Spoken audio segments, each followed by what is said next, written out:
Kozhikode medical കോളേജിലെ ICU പീഡന കേസിൽ 2 ജീവനക്കാർക്കെതിരെ വകുപ്പ് തല നടപടി. Chief nursing officer, nursing superintendent എന്നിവരെ സ്ഥലം മാറ്റി. DME നടത്തിയ അന്വേഷണ റിപ്പോർട്ടിന്റെ അടിസ്ഥാനത്തിലാണ് നടപടി. മിഥില ബാലൻ കോഴിക്കോടും ചേരുന്നു കൂടുതൽ വിവരങ്ങളുമായി. മിഥില, എന്താണ് ഈ അന്വേഷണ റിപ്പോർട്ടിന്റെ ഉള്ളടക്കം? വേണു, കോഴിക്കോട് മെഡിക്കൽ കോളേജിലെ ICU പീഡനവുമായി ബന്ധപ്പെട്ടാണ് ഇപ്പോൾ 2 ഉദ്യോഗസ്ഥർക്കെതിരെ വകുപ്പ് തല നടപടി എടുത്തിട്ടുള്ളത്. DMEയുടെ റിപ്പോർട്ടിന്റെ അടിസ്ഥാനത്തിലാണ്. ഈ ഒരു സംഭവം ഉണ്ടായപ്പോൾ ഇത് കൈകാര്യം ചെയ്ത രീതിയിൽ ഇവർക്ക് വീഴ്ച സംഭവിച്ചു.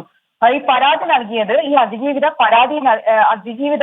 നൽകിയ പരാതി ഇവർ വേണ്ട രീതിയിൽ കൈകാര്യം ചെയ്തില്ല എന്ന ഒരു കുറ്റമാണ് ഇവർക്കെതിരെ ഇപ്പോൾ ഒരു റിപ്പോർട്ടിലുള്ളത്.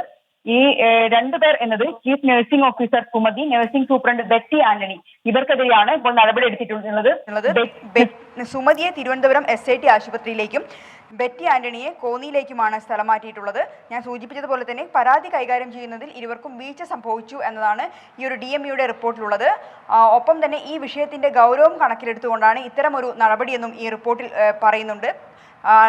കോഴിക്കോട് മെഡിക്കൽ കോളേജ് സൂപ്രണ്ടാണ് ഇതുമായി ബന്ധപ്പെട്ട ഇവരെ സ്ഥലം മാറ്റിക്കൊണ്ടുള്ള ഒരു ഉത്തരവ് ഇപ്പോൾ ഇറക്കിയിട്ടുള്ളത്.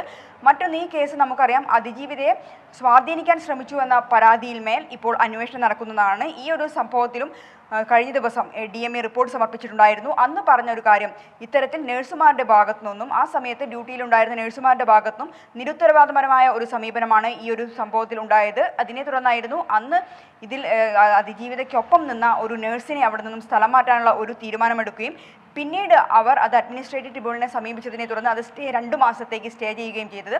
ഇപ്പോൾ ഈ ഒരു സംഭവത്തിൽ ICU പീഡനത്തിൽ ഈ ഒരു സംഭവം പരാതിക്കാരി പരാതി നൽകി, പക്ഷേ അത് വേണ്ട രീതിയിൽ കൈകാര്യം ചെയ്തില്ല എന്ന് പറഞ്ഞാണ് ഈ 2 ജീവനക്കാർക്കെതിരെ ഇപ്പോൾ നടപടി ഉണ്ടായിരിക്കുന്നത്. വേണു, മിഥില ബാലനാണ് കോഴിക്കോട് നിന്ന് വിവരങ്ങൾ നൽകിയത്.